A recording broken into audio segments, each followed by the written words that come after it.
incredible. Watson, my dear fellow. Absolutely fantastic. Oh, what's happened? You look as if you'd seen a ghost. A ghost? Brandy, that's what I need, brandy. Brandy. Yeah. Oh, yeah.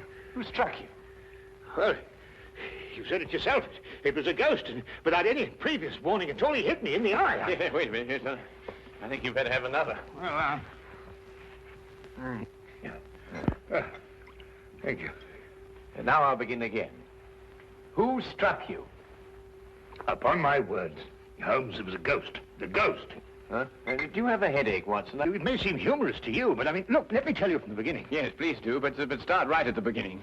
Right, well, I was on my way back from the club. You see, it was about 8 o'clock. And I got into Spender Street, and I was just opposite that little tobacconist. You know, makes that big Yes, I know, yes. Go on, Watson. What did you do then? Well, I saw a man in front of me suddenly clutch his chest. He was walking towards you? How do you know? Well, I mean, you said he staggered and clutched his chest. You must have been, Yeah, that's logical. Anyway. Yeah, well, anyway, I rushed up to him to help him, you see, and he's still able to mumble something about he had a heart, and he lived in 19 Hooper Street, and would I help him get there? But there were no other pedestrians? No, the street was completely deserted. Good. Go on. Well, then his landlady let us in, and he was unconscious by that time, so I carried him up to his room, and I laid him out in his bed, and Holmes, he was dead. Now, look here, Holmes, he was absolutely, completely, and utterly dead. I couldn't make a mistake about a thing like that. No, of course you couldn't, old man. No. Go on, then. What happened next? Well, then I told the landlady rather said to me that she'd called the authorities, you see, and I left my name with her just in case, you know, they'd want me. And then, well, I thought it would be rather more delicate if I left, you see. I mean, he must have relations. Yes, it's quite right, Watson. The most delicate situation. Yeah. What was the man's name? Higgins. Albert Higgins. Uh-huh, I see. And what did you do after you left the house? Well, you see, it had been a bit of an effort, you know, carrying him up like that, so I got down the stairs and popped across the road into a pub and had a pint. Yeah. And then I started off back to the flat, you see. Well, I just turned the corner into Spender Street, and there was Higgins, Albert Higgins? Yeah, just face to face with me. He really was large as life. We stood looking at each other for a minute, then he lashed out and hit me in the eye. And then really, Holmes, he vanished.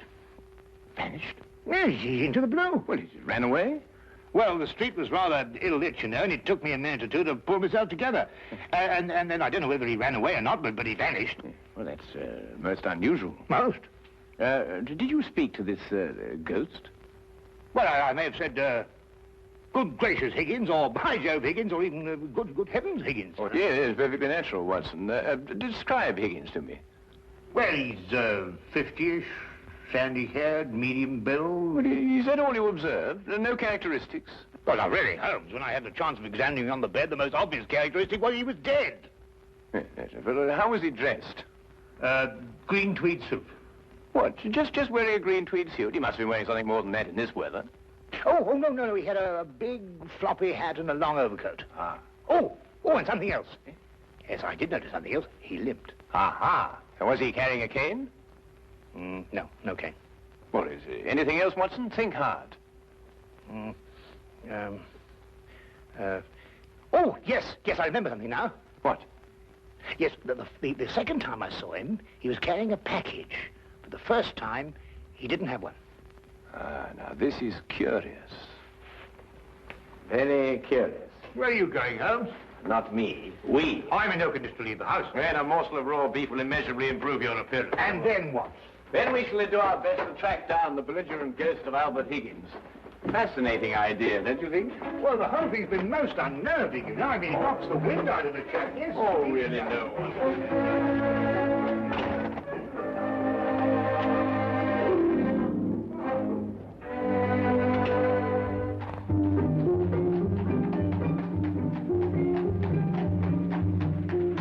Also a rather flamboyant character by the wide, rakish brim.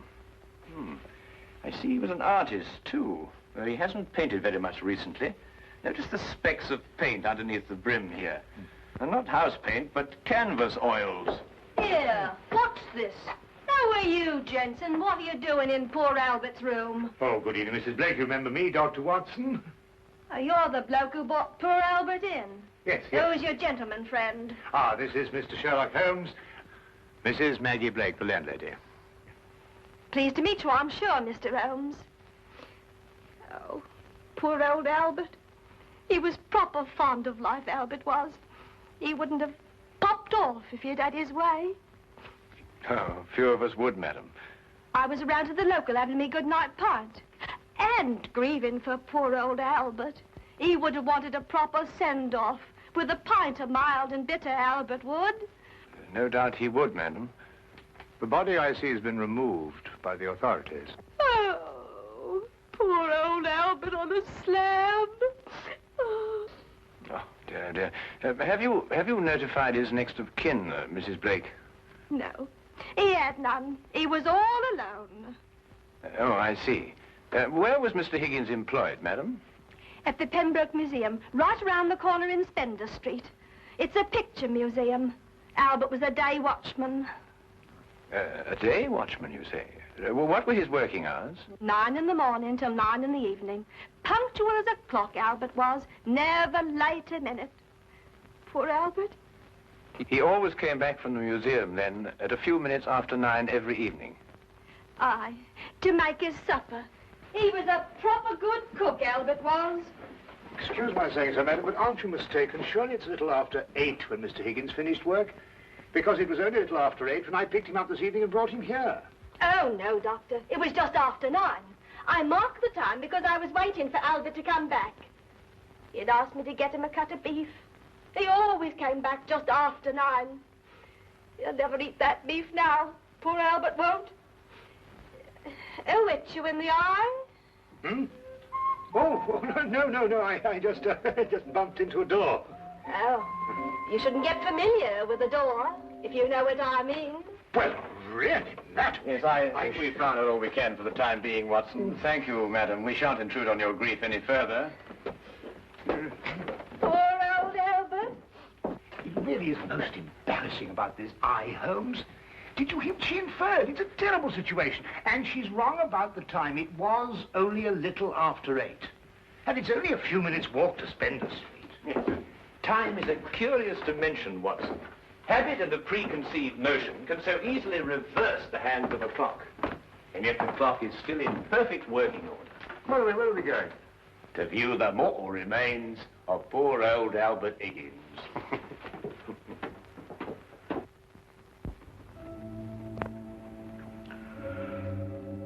Well, there he is, Mr. Holmes. Nice and peaceful, I gave. Poor chap. See anything, Holmes? Nothing that I haven't already deduced, except that I drew an erroneous conclusion from his hat. He has painted recently, but indoors with his hat off. There are still traces of paint, quite fresh under his fingernails. What does that mean? I haven't the faintest idea. Well, you gents aren't the only ones interested in this dearly departed. Inspector Lestrade at Scotland Yard's looked him over, too. Oh, indeed. Oh, he's still here if you'd like to talk to him. Well, that should be very informative for one or the other, or both of us. I can't understand it, Holmes. I'm absolutely sure this is the man who punched me. I'm positive. But also the one who had the heart attack? Yes, I'm sure of it. One and the same. Well, he's punched his last punch. Where he probably is, they're punching him. Full of holes with pitchforks. Yes, well, I think we've seen and heard enough. Would you like to take us to Inspector Lestrade now, please?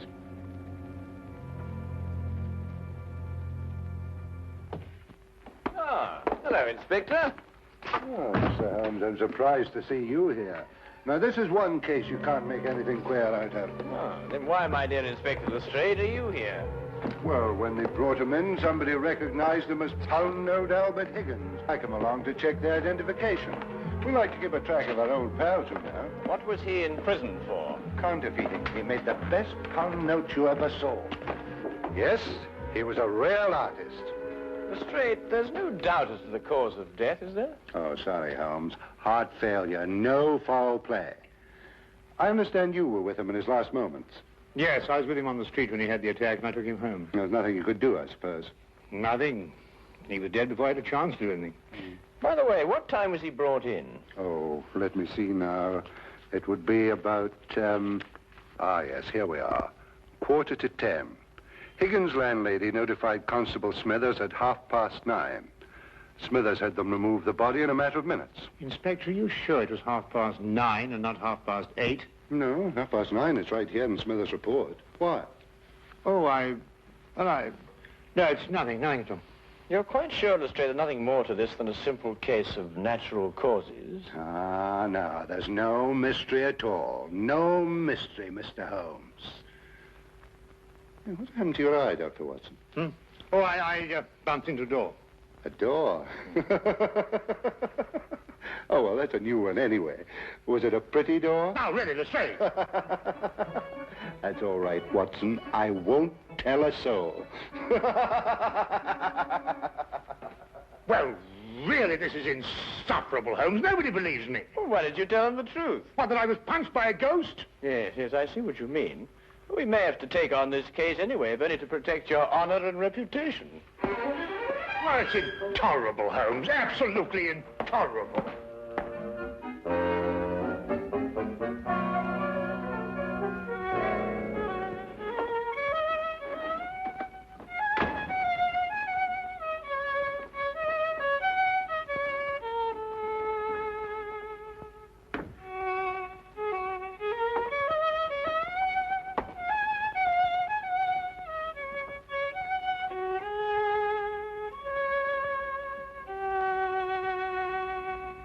Oh, evening, Watson. Anything wrong?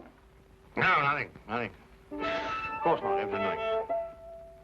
Oh, you're sure you're not brooding over last night's affair, are you? Of course I'm not. Don't be so ridiculous. Oh, come on, out with it, man. Well, No, there's nothing to come out with. I don't know what you're talking about. Oh, come on, Watson, there's something on your mind. Well, Gosh, you'd never believe it. Nobody'd believe it. Well? Well, I met Albert Higgins in Spender Street again, tonight. And he punched you again? He pulled my nose. Really?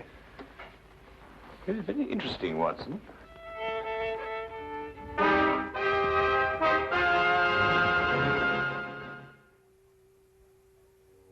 My dear Watson, calm yourself. Look here, Holmes. This whole Higgins affair's gone too far. First of all, last night and now tonight. Calm yourself, Watson, and relate. Everything hangs on this second encounter. Well, it occurred just it had last night. I was on my way back from the club, and I'd reached Spender Street. It was a few minutes ago, as a matter of fact, just after 9 o'clock. I'd stayed rather later in the club than usual. There was a chap from Afghanistan. He was awfully interesting. Yes, Watson. Get on with his story. Well, I was rather preoccupied, as you know. This affair's cut me up, rather, and although I may not show it. Anyway, I was walking along. I suddenly looked up, and there was the pedestrian, a man a few feet from me. Walking towards you? Well, yes. Of course, I didn't recognize him straight away for, you-know-who. Anyway, I sidestepped him past, and he sidestepped to let me pass, and then we sort of zigzagged about a bit, you know what it is on the street, and ended up by bumping into each other. Now, that's when you recognized Albert Higgins? But it was Higgins. I couldn't be mistaken. Good heavens, man, I know him like my own brother. Dressed as he was last night? Exactly. And what did he do then? Well, as I told you, then he put out his hand, and he... Well, yes, we'll go into that. And then he was gone, vanished. Capital, Watson, capital. Everything begins to fall into place. Now, there's one more question. Was he carrying a package? Well, yes, he was, just like last time. I say, Holmes, do you believe, What? Supernatural? Ghosts, do you mean? Sounds silly, I know, but, Higgins did die of a heart attack. There was no foul play. No foul play? Why, the whole affair reeks of foul play. I can tell you, Watson, I haven't been idle today. Do you know that the Pembroke Museum is showing a collection of paintings on loan from the Italian government, and that included amongst those paintings is Leonardo da Vinci's Moonlight Madonna? Well, I did read something about it in the paper. What's that got to do with Albert Higgins? Well, we must now pay a visit to the good inspector and inform him that if the ghost of Albert Higgins hadn't struck you in the eye... And pulled my nose. And pulled your nose, I would never have suspected the Moonlight Madonna would be stolen from the museum. What? Well, it's quite obvious, isn't it? Well, of course.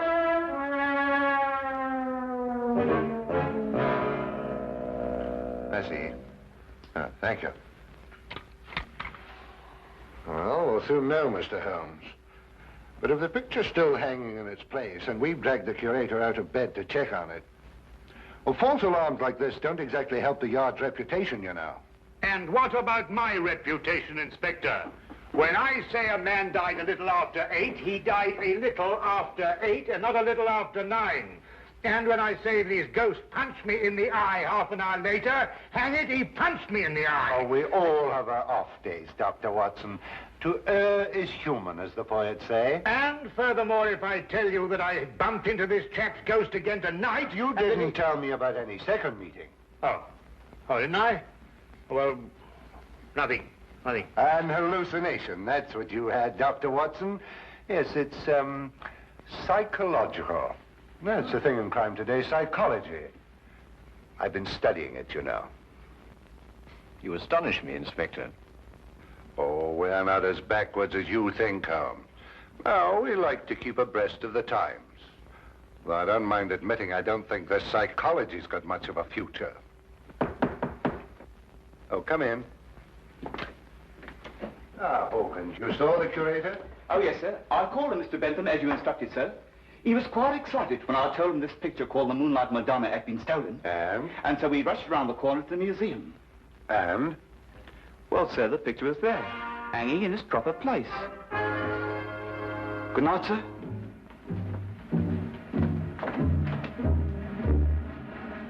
Well, there you are, Holmes. As I said to Dr. Watson, to err is human. Can I give you gentlemen a lift anywhere? Thank you, Inspector. Oh, I think it might be a good idea if we called at the Pembroke Museum on our way.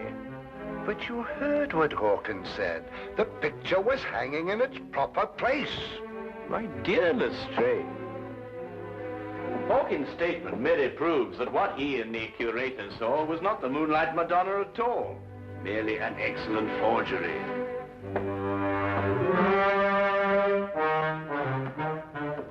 What's he talking about? Art, ghosts, my black eye, and psychology.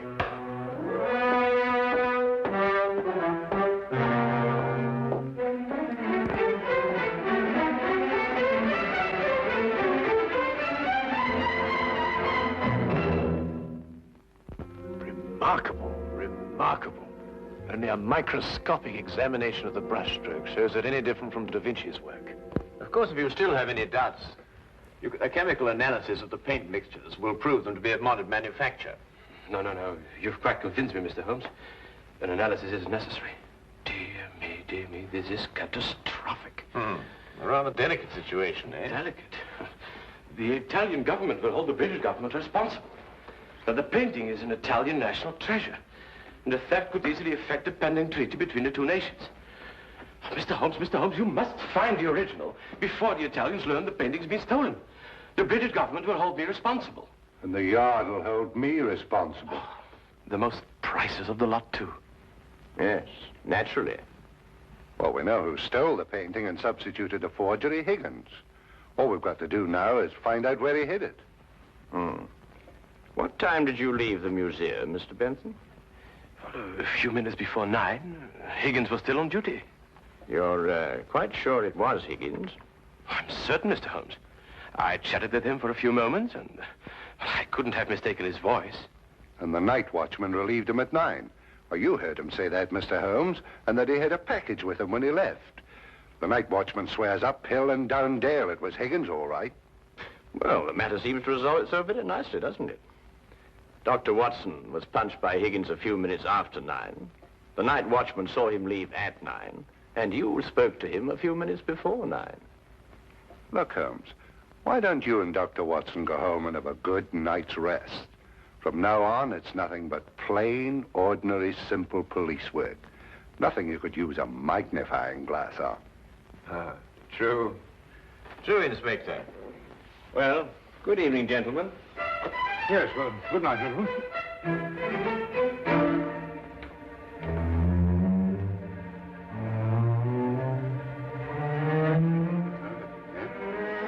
Terrible, Inspector. Terrible, Inspector. Terrible. What do we do now? Interesting affair, eh, Watson? Look, I don't care what anybody says. It was after 8 when Higgins punched me. Well, has it occurred to you that if Higgins didn't punch you, who had the heart attack? Well, now, look here, Holmes, Oh, confound it, for all I know, it was Higgins who punched me and his ghost had the heart attack. Come on, Watson.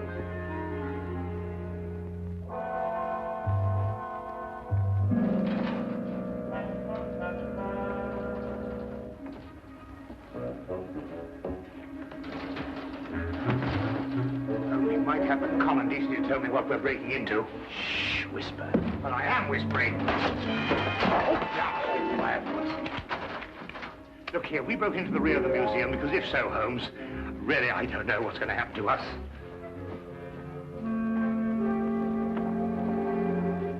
Here, hold this. What? Oh.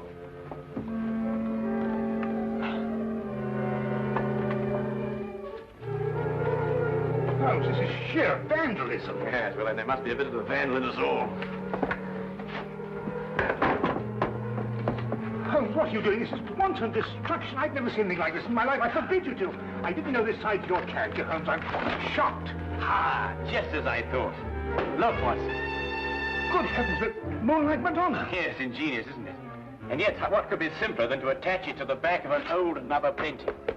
How on earth did you work that out? Well, I just asked myself where I would hide a stolen canvas. Holmes, have you gone mad? No. We just await events. I don't think we should have to wait very long.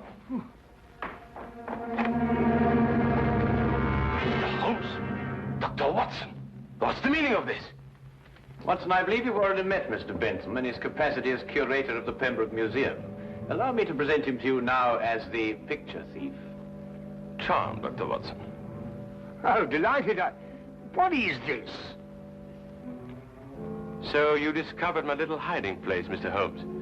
I'm curious. How did you know it was I and not the late lamented Higgins? Yes, I believe Dr. Watson's story from the first. If Higgins died at a little after 8, it must have been someone else who struck him a little after 9. But it was Higgins who punched me home. Don't know, Watson. It was a limp, a wide, floppy hat, and an exceedingly long overcoat that punched you, seen in a dimly lit street. A psychological misidentification, as the good inspector would call it. The night watchman was also a victim of the same illusion. And what about the landlady? How much did you have to pay her to set back the time of death by an hour, Mr. Bentham? Oh, not much, Mr. Holmes. How did you know it was me? Dr. Watson and the night watchman both identified the 9 o'clock Higgins visually at a distance. Only you pretended to have spoken to him. This meant that either you were lying or Dr. Watson was punched in the eye by a ghost. I believe the simple explanation. You almost make me feel transparent, Mr. Holmes. To anyone who viewed the facts objectively, you were. It's a pity that one crime has to lead to another. Yes, and I think it's a great pity, Holmes, that you broke that vase. Oh, yes. Well, it's only an imitation. Nonsense, you can't tell me that that sort of work like this is an imitation. Perhaps the pieces can be... Well done, Watson, well done. You know, Holmes, you didn't have to invite him here to catch us. You put us in rather an awkward position. Oh, my dear fellow, I have sublime confidence in your ability to extricate us from any predicament in which my rashness may place us. Might I suggest that you now fetch the good inspector? Yeah, here you are. Yeah. Excuse me. I say, Holmes, Bentham punched me in the eye. Who was it tweaked my nose? Well, my dear old chap, it was absolutely imperative that I make certain that the limp, the hat, and the coat were really capable of fooling you. You? Yes, I regret to say I not only tweaked your nose, but I also pulled your leg. Oh!